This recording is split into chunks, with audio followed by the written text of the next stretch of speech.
Can cult fantasy, with all of its lurid themes, coexist in the world of young adult literature?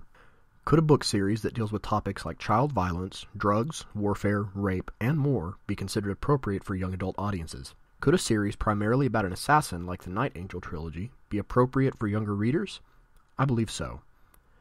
In my research online into what was one of my favorite series as a high schooler, I found these exact questions were being asked.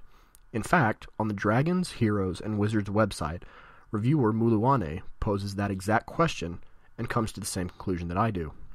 While it is certainly not for children, there is nothing in the book that should be prohibitive to young adult readers. Certainly it deals with mature topics, but young adult readers are certainly mature enough for it. Likewise, the creator of YA to Z poses the same question, albeit in a more direct way. Can cult fiction survive in the world of young adult literature? While the writer, Santiago, does not give a definitive answer himself, he puts forth the exact question we are examining here.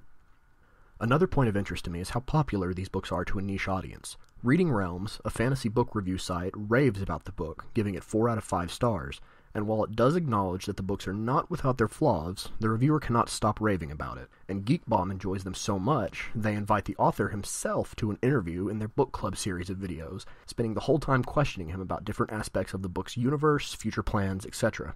So why is it that a book series loved by just about everyone who reads it does not have a wider appeal? I believe it is because the book is far more mature than what mainstream audiences are used to. Excuse me, because it is far more blunt about its matureness than mainstream books. Harry Potter discusses murder, but it's always a tragic event where the hero either goes out in a blaze of glory, or a villain gets his comeuppance. In the Night Angel books, death is portrayed as just another facet of life. Sometimes it just happens. For goodness sake, the main character makes a living off of it. He becomes so enamored that he, by his own admission, forgets how many innocents have died by his hand. Aragon as well has violence and bloodshed, but never full-blown torture and suffering, and certainly not when involving young children.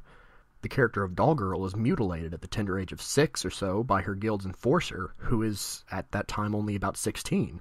The list of things like this goes on. Granted, the books are set in a pseudo-medieval setting, a far cry from modern-day America, but these realities go on to this day in some places on Earth, horrible though they are. Why is it that we feel the need to hide this type of thing from teens and young adults? Ignorance of these situations is what allows them to thrive in the first place. Finally, I come to my last source that serves to address another popular argument against these types of literature. Many claim that extended exposure to this type of violence in literature, and television and video games for that matter, kills any sense of morality one has or numbs one to the horrors of the world. The lovely people at the website Geek of Oz present an interview with Brent Weeks, the author of the book series in question. Unlike the other interviews that I found, however, this focuses more on him personally, as well as his other book series.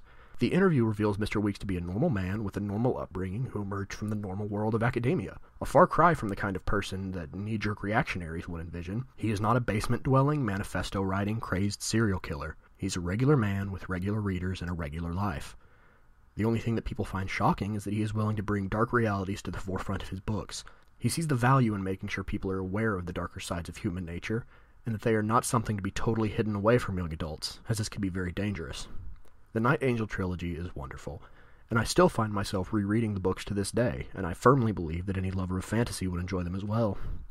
While I do concede that they may not be the best material for your 7-year-old niece or nephew to read, they're perfectly acceptable and perhaps even beneficial to a young adult genre. Thank you for your time.